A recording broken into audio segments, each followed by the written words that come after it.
tout de suite.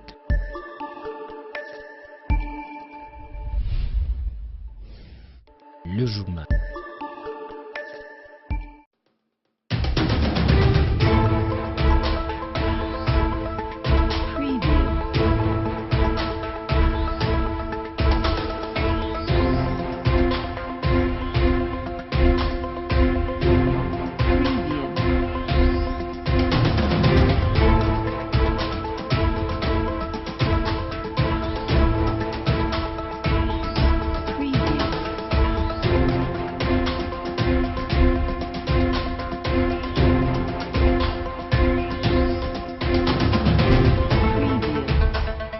Dimanche 23 septembre, un accident de circulation sur l'avenue Moati-Sengue. C'était vers 23 h que ces véhicules sont entrés en double collision.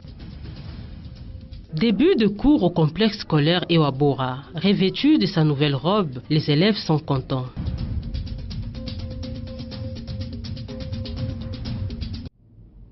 Madame et messieurs, bienvenue dans cette édition. Un accident de circulation est survenu ce dimanche 23 septembre à 23 h sur l'avenue Moati-Sengue dans la commune de Manika. Aucune perte en vie humaine, mais des dégâts énormes ont été constatés. Odilon Mouepou.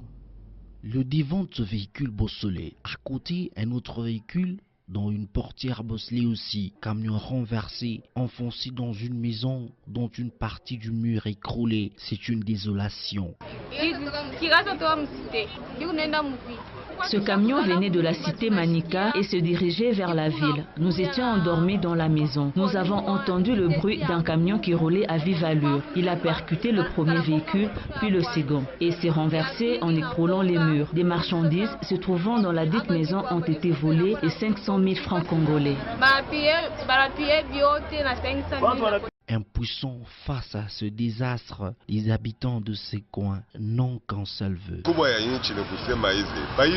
Cet espace est trop étroit, il doit être agrandi. Beaucoup d'accidents sont dus parce que les chauffeurs ne savent pas virer.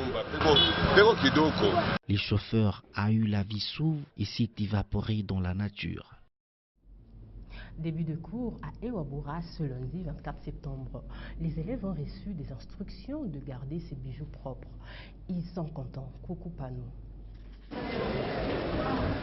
Ils faisaient l'objet de l'abjection. Ils recevaient des colibés il y a des années. C'est une fierté pour eux d'étudier à Ewabora. C'est un bonheur qu'on ne croit ensevelir. Difficile de le cacher. Nous sommes très contents de réhabiliter Ewabora. Être Athénée royale, je suis surprise de voir notre école comme ça, on ne croyait pas. Mais ils doivent faire preuve de munitie pour que ce joyau rayonne des 1000 couleurs. À cet effet, ils ont reçu des instructions. Ils étaient tout oreilles. Surtout, il ne faut pas toucher les murs. Quand vous mettez les mains sur les murs, ça laisse des taches. Et vous allez salir la peinture de l'école. C'est fait entendre? Il ne faut pas monter sur les bancs. Il faut éviter de se lancer des histoires dans la salle de classe, de peur de ne pas casser les vitres. C'est clair? Oui. Nous devons garder le complexe scolaire Ewabora toujours propre. Il doit toujours être propre. Nous l'avons trouvé propre et nous devons le garder propre. Pour ce lundi, c'est l'école primaire Elimou et Dilala, l'Institut Toyayi et Elimou qui ont débuté avec les cours au complexe scolaire Ewabora.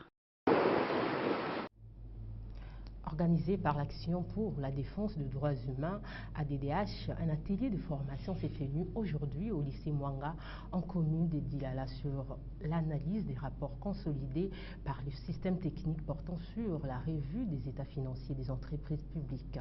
Tarsis Mwanga. Un panel des cogitations pour analyser des rapports des états financiers des entreprises publiques qui aboutiront à un constat.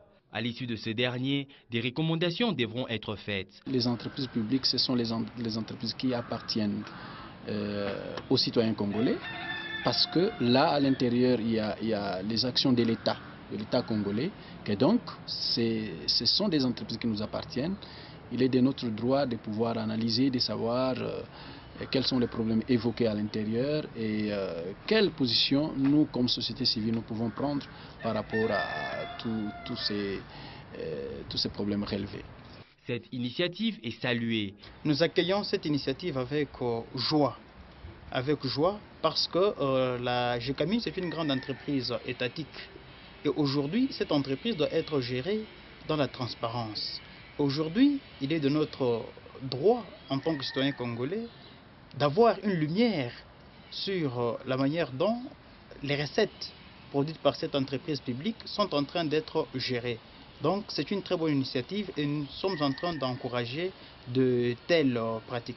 Cet atelier prendra 3 jours et un document final sera établi relevant les imperfections de la gestion des entreprises publiques. C'est une personne externe.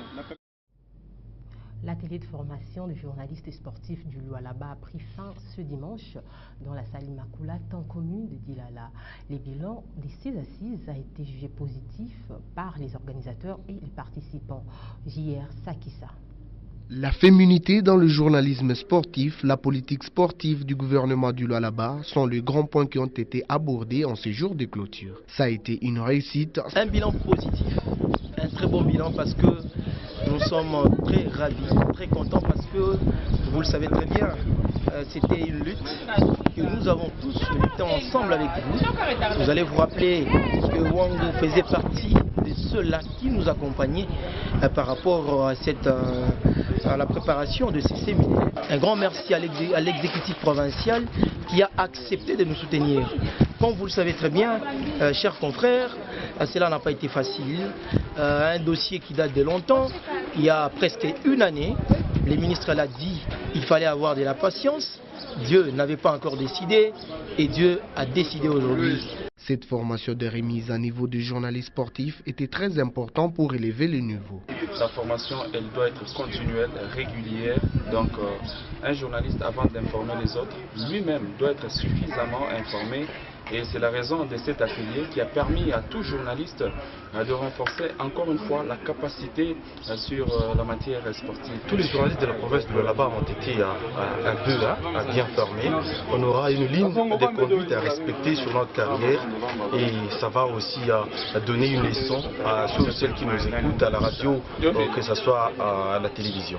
C'est la qualité des exposés et le niveau de conférenciers qui nous ont été proposés pour ce séminaire. Je crois qu'il a été très enrichissant et très bénéfique. Ces assises étaient sous le regard d'Adine Tambouena-Wezi. Le ministère, il lui a été demandé de parler de la politique du gouvernement provincial du Lualaba pour que, partant de cette politique, les journalistes sachent ce que nous avons planifié. Je crois que chaque formation a ses réalités. Nous avons tous appris quelque chose. Nous savons comment nous devons nous comporter à l'avenir. J'ai bien dit tous, parce que ce n'est pas seulement une formation des journalistes seuls, mais nous sommes tout le temps en contact avec ces journalistes sportifs. Tous les participants récompensés par un brevet de participation, c'est grâce au gouvernement provincial du Lualaba que le journaliste bénéficie de cette formation. Ainsi s'achève cette édition. Merci à vous de nous avoir suivis.